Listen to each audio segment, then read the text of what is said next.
ओम नमो भगवते वासुदेवाय नमः। मेरे प्यारे भाइयों एवं बहनों, बंधुओं और मित्रों, आप सभी को हमारे चैनल भक्ति गाथा 1.7 में हार्दिक स्वागत है। तो आइए सुनते हैं मोक्षदा एकादशी व्रत कथा। महाराज युधिष्ठिर ने कहा, हे भगवान, आप तीनों लोकों के स्वामी हैं, सबको सुख देने वाले और जगत के पिता हैं।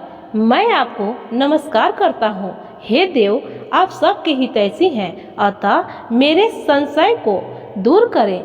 मुझे बताइए कि मार्गशीर्ष एकादशी का क्या नाम है, उस दिन कौन से देवता का पूजन किया जाता है और उसकी क्या विधि है, कृपया मुझे बताएं।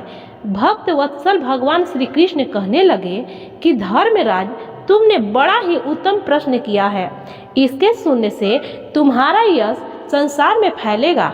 मार्गशीर्ष शुक्ल एकादशी के अनेक पापों को नष्ट करने वाली इसका नाम मोक्षदा एकादशी है।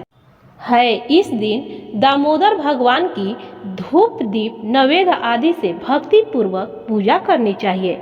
अब इस विषय में मैं एक पुराणों की कथा कहता हूँ। गोकुल नाम के नगर में बैखानस नामक राजा राज्य करता था। उसके राज्य में चारों वेदों के ज्ञाता ब्राह्मण रहते थे। वह राजा अपनी प्रजा का पुत्रवत पालन करता था। एक बार रात्रि में राजा ने एक स्वप्न देखा कि उसके पिता नरक में हैं। उसे बड़ा आश्चर्य हुआ। प्रातः वह विद्वान ब्राह्मणों के पास गया और अपना स्वप्न सुनाया। कहा, मैंने अपने पिता को नरक में कष्ट उठाते देखा है। उन्होंने मुझसे कहा कि हे पुत्र, मैं नरक में पड़ा हूँ, यहाँ से तुम मुझे मुक्त कराओ। जब से मैंने ये वचन सुने हैं तब से मैं बहुत बेचैन हूँ। चित्त में बड़ी अशांति हो रही है। मुझे इस राजधन, पुत्र, स्त्री, हाथी, घोड़े आदि में कुछ भी सुख प्रतीत नहीं होता। क्या करूँ? राजा ने कहा, हे ब्राह्मण देवताओं, इस दुख के कारण मेरा सारा शरीर जल रहा है। अब आप कृपा करके कोई तप, दान, व्रत आदि ऐसा उपाय बताइए जिससे मेरे पिता को मुक्ति मिल जाए। उस पुत्र का जीवन व्यर्थ है जो अपने माता पिता का उद्धार न कर सके।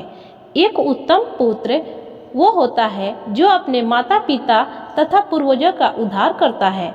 वह 1000 मुख्य पुत्रों से अच्छा है। जैसे एक चंद्रमा सारे जगत में प्रकाश कर देता है, परंतु हजारों तारे नहीं कर सकते। ब्राह्मणों ने कहा, हे राजन, यहाँ पास ही भूत, भविष्य, वर्तमान के ज्ञाता पर्वत ऋषि का आश्रम है। आपकी समस्या का हल वे जरूर करेंगे। ऐसा सुनकर राजा मुनि के आश्रम पर गया। उस आश्रम में अनेक शांत चित्त योगी और मुनि तपस्या कर रहे थे। उसी जगह पर्वत मुनि बैठे थे। राजा ने मुनि को साष्टांग दंडवत किया। मुनि ने राजा से कुशल पूछी। राजा ने कहा कि महाराज, आपकी कृपा से मेरे राज्य में सब कुशल है, लेकिन अकस्मात मेरे चित्त में अत्यंत अशांति होने लगी है। ऐसा सुनकर पर्वत मुनि ने आंखें बंद की और भूत विचारने लगे।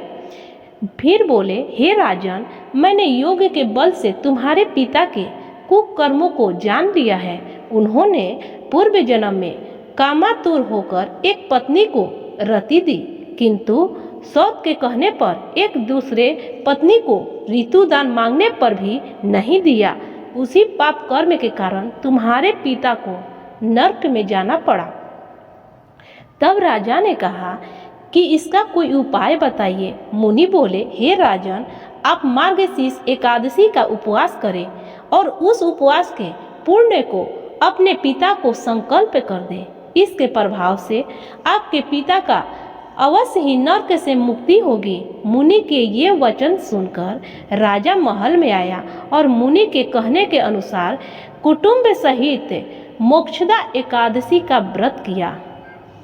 इसके उपवास का पुण्य उसने पिता को अर्पण कर दिया। इसके प्रभाव से उसके पिता को मुक्ति मिल गई और स्वर्ग में जाते हुए वे पुत्र से कहने लगे, हे पुत्र, तेरा कल्याण हो। यह कहकर स्वर्ग चले गए। मार्गशीर्ष मास की शुक्ल पक्ष की मोक्षदा एकादशी का जो व्रत करते हैं उनके समस्त पाप नष्ट हो जाते हैं। इस व्रत से बढ़कर मोक्ष देने वाला और कोई व्रत नहीं है। जो इस कथा को सुनता है उसे वायुपय यज्ञ का फल मिलता है और सभी कामनाएं पूर्ण होती है। ओम नमो भगवते वासुदेवाय नमः।